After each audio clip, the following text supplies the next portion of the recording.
ಈಗಿನ ಕಾಂಗ್ರೆಸ್ ಸರಕಾರ ಮೆಕ್ಕೆಜೋಳ ಬೆಳೆದ ಖರೀದಿ ವಿಷಯದಲ್ಲಿ ದಿನಕ್ಕೊಂದು ಆದೇಶ ಮಾಡುತ್ತಾ ದಿಕ್ಕು ತಪ್ಪಿಸುತ್ತಿದೆ ಎಂದು ಬಿಜೆಪಿ ಆರೋಪಿಸಿದೆ. ಲಕ್ಷ್ಮೇಶ್ವರದ ಪತ್ರಿಕಾ ಕಾರ್ಯಾಲಯದಲ್ಲಿ ಬುಧವಾರ ಪತ್ರಿಕಾಗೋಷ್ಠಿಯಲ್ಲಿ ಬಿಜೆಪಿ ರೈತವ ಮುಖಂಡ ಬಸವರಾಜ ಪಲ್ಲೇದ, ರೈತ ಮೋರ್ಚಾ ಜಿಲ್ಲಾ ಅಧ್ಯಕ್ಷ ಬಸವರಾಜ ಇಟಗಿ, ಟಿಎಪಿಸಿಎಂಎಸ್ ಅಧ್ಯಕ್ಷ ಸೋಮಣ್ಣ ಉಪನಾಳ, ನಿಂಗಪ್ಪ ಬನ್ನಿ ಮಾತನಾಡಿದರು.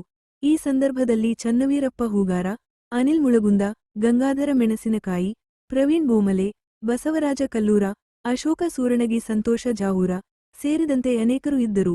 ವರದಿ ನಾಗರಾಜ ಹಣಗಿ, ಪ್ರಜಾಧ್ವನಿ, ಲಕ್ಷ್ಮೇಶ್ವರ. ಆದರೆ ಸರ್ಕಾರ ಈ ಹೋರಾಟಗಾರರನ್ನ 3-4 ಆದೇಶಗಳನ್ನು ಹೊರಡಿಸಿ ದಿಕ್ಕು ತಪ್ಪಿಸುವಂತ ಪ್ರಯತ್ನವನ್ನ ಸರ್ಕಾರ ಮಾಡಿತು. ಇನ್ನೂ ರೈತರಿಗೆ ಸ್ಪಷ್ಟತೆ ಇಲ್ಲ. ಆ ಸ್ಪಷ್ಟತೆ ಆಗಬೇಕು. ಏನು ಉಗ್ರವಾದ ಹೋರಾಟ ಇಲ್ಲಿ ನಡೀತೋ ಆ ಉಗ್ರವಾದ ಹೋರಾಟಕ್ಕೆ ದಿನನಿತ್ಯ ಒಂದೊಂದು ಹೇಳಿಕೆಗಳನ್ನು ಕೊಡ್ತಾ ಏನು ದಾರಿ ತಪ್ಪಿಸಿದ ಸರ್ಕಾರ 29ನೇ ತಾರೀಕು ಒಂದು ಆದೇಶವನ್ನು ಹೊರಡಿಸಿತು, ಮತ್ತು 1ನೇ ತಾರೀಕು ಒಂದು ಆದೇಶವನ್ನು ಹೊರಡಿಸಿತು, ಮತ್ತು ಈಗ 1ನೇ ತಾರೀಕಿನ ನಂತರ ಒಂದು ಆದೇಶ ಹೊರಡಿಸಿತು.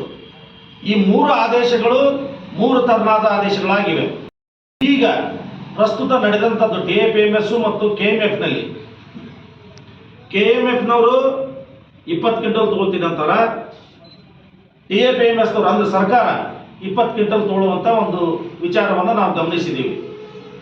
ಆ ತಗೊಳ್ತಕ್ಕಂಥ ಮಾನದಂಡಗಳು ಸ್ವಲ್ಪ ಬದಲಾವಣೆ ಆಗಬೇಕು. ಈ 20 ಕ್ವಿಂಟಲ್ ಇದ್ದದ್ದು 100 ಕ್ವಿಂಟಲ್ ಆಗಬೇಕು ಒಬ್ಬ ರೈತನಿಂದ.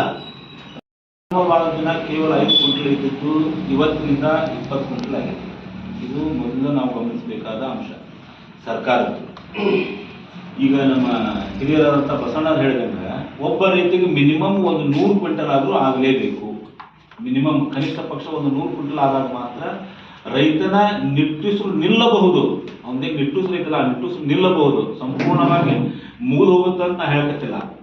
ಆ ಕಾರಣಕ್ಕೆ ನಾವೆಲ್ಲ ಭಾರತೀಯ ಜನತಾ ಪಕ್ಷದ ರೈತ ಮೋರ್ಚಾ ಅಧ್ಯಕ್ಷರು ಮತ್ತು ಭಾರತೀಯ ಜನತಾ ಪಕ್ಷದ ಎಲ್ಲ ಕಾರ್ಯಕರ್ತರು ರೈತರ ಪರವಾಗಿ, ವಿಶೇಷವಾಗಿ ಈ ಭಾಗದ ರೈತರ ಪರವಾಗಿ ಬೇಡಿಕೊಳ್ಳೋದ್ರಿಂದ ಸರ್ಕಾರ ಕೂಡಲೇ ಈ ಆದೇಶವನ್ನ ಮರುಪರಿಶೀಲನೆ ಮಾಡಿ ಪ್ರತಿಯೊಬ್ಬ ರೈತನಿಗೆ ಒಂದು 100 ಕ್ವಿಂಟಲ್ ಮಾಡಬೇಕು. ಸರ್ಕಾರ ಮಾನ್ಯ ತಾನೇ ಗೋವಿಂದ ಜೋಳ ಖರೀದಿ ಕೇಂದ್ರದಲ್ಲಿ 3 ತರ ಆದೇಶವನ್ನು ಹೊರಡಿಸಿದೆ. ನಮ್ಮ ಈ ಪತ್ರಿಕಾಗೋಷ್ಠಿ ಮುಖಾಂತರ ನಮ್ಮ ಒತ್ತಾಯ ಅಷ್ಟೇ, ನಮ್ಮ ಭಾಗದ ಎಲ್ಲ ರೈತರಿಗೂ ಅನ್ಯಾಯವಾಗದಂತೆ ಪ್ರತಿ ಒಬ್ಬ ರೈತನಿಂದ 100 ಕ್ವಿಂಟಲ್ ಗೋವಿಂದ ಜೋಳವನ್ನು ಖರೀದಿ. ಯಾಕಂದ್ರೆ ಪ್ರತಿ ಕನಿಷ್ಠ ರೈತರು 100 ಕ್ವಿಂಟಲ್ ಅಷ್ಟು ಗೋವಿಂದ ಜೋಳದ ಬರ್ತದೆ. ಈಗ ಅವರು ಒಂದ್ಸಲ ಹೇಳಿಕೆ ಕೊಡ್ತಾರೆ, ಒಂದು ಕನಿಷ್ಠ 12 ಕ್ವಿಂಟಲ್, ಗರಿಷ್ಠ 20 ಕ್ವಿಂಟಲ್ ಅಂತಾರ. ಆದ್ರೆ ಮತ್ತು ಉಳಿದಿದ್ದ ರೈತ ಬೆಳಿತಾರಲ್ಲ ಅದನ್ನ ಎಲ್ಲಿ ಕೊಡಬೇಕು, ಯಾರಿಗೆ ಕೊಡಬೇಕು, ಮತ್ತು ಇದಕ್ಕೆ ಯಾವ ರೇಟ್ ಕೊಡಬೇಕು, ಮತ್ತು ಇದಕ್ಕೆ ಸರ್ಕಾರಕ್ಕೆ ನಾವು ಪ್ರಶ್ನೆ ಮಾಡ್ತೇವೆ.